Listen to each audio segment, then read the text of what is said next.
नमस्कार दोस्तों, मैं हूं आपके साथ कोमल गंगवार। इस वीडियो में मैं आज आपको देश की राजधानी दिल्ली की एक खास जगह के बारे में बताने जा रही हूँ। सोचिए जरा कि दिल्ली की गलियों में घूमते हुए अचानक आपकी नजर एक विशाल लाल रंग की इमारत पर पड़ती है।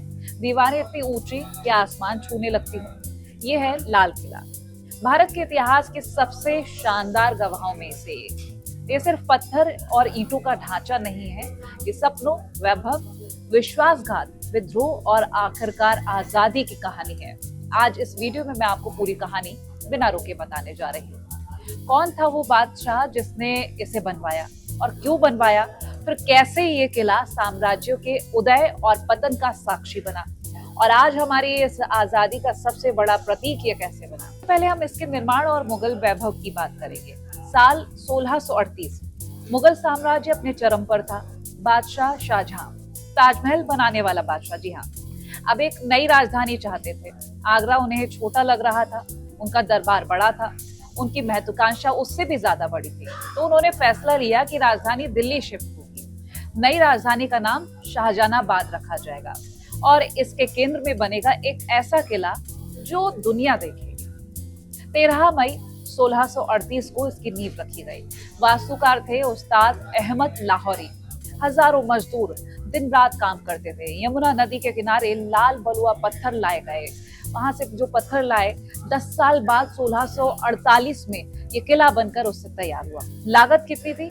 उस समय के हिसाब से करीब 1 करोड़ रुपए लागत। तो समझ रहे हैं 1638 में 1 करोड़ रुपए कितना रहा होगा।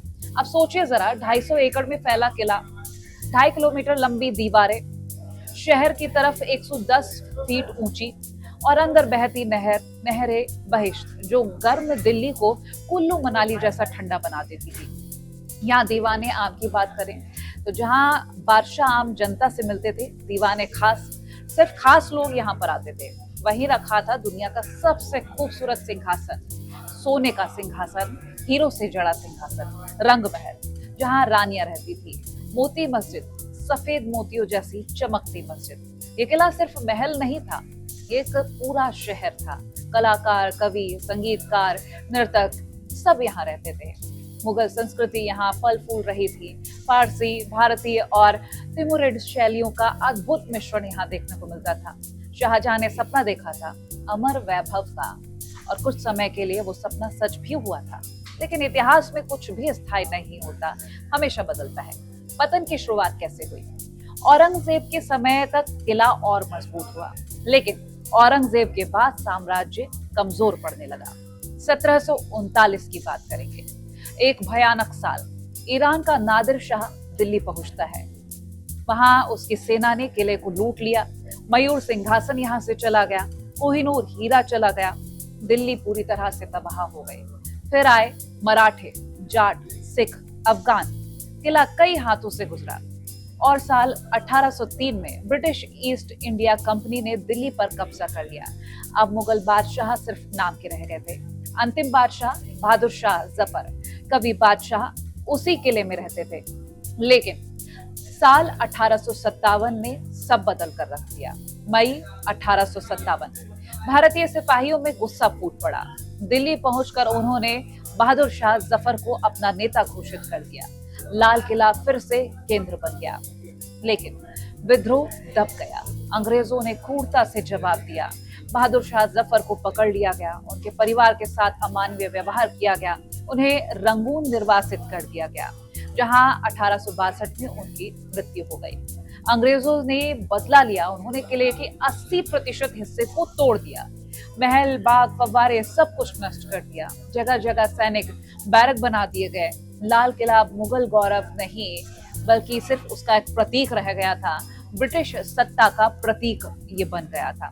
फिर भी आग बुझ नहीं सकी थी। स्वतंत्रता की सुबह हुई 1947, 15 अगस्त। आधी रात के बाद पंडित जवाहरलाल नेहरू लाहौरी गेट पर खड़े थे। उन्होंने तिरंगा फहराया और कहा, जब दुनिया सो रही थी, भारत जीवन और स्वतंत्रता की ओर जागा। और उस दिन लाल किला फिर से भारत का गौरव बन गया। तब से हर 15 अगस्त को प्रधानमंत्री यहाँ खड़े होकर राष्ट्र को संबोधित करते हैं। ये परंपरा आज भी जारी है। लाल किला हमें बताता है कि समय कितना बदलता है।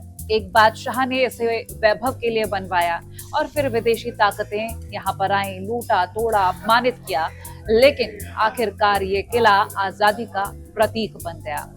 आज आप जो लाल किला देखते हैं वो वास्तविक लाल किला नहीं है, जैसा बनाया गया था वैसा लाल किला नहीं है, क्योंकि उसका 80% जो रंग रूप था वो तोड़ दिया गया। जो इमारत थी वो पूरी नहीं रही।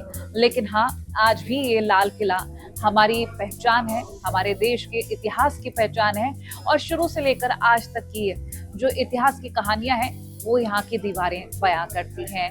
क्योंकि ये जो कहानी है वो सिर्फ बताने के लिए नहीं, उसको महसूस करने के लिए है।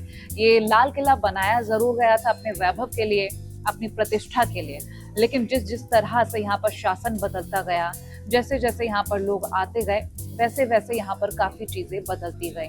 तो ये लाल किला सिर्फ नाम का नहीं, ये इतिहास की पहचान है, और हर 15 अगस्त को यहाँ पर एक अलग ही तस्वीर नजर आती है। वीडियो अगर आपको पसंद आया हो तो इसको लाइक करिएगा, शेयर करिएगा, और हमारे चैनल को सब्सक्राइब जरूर करिएगा।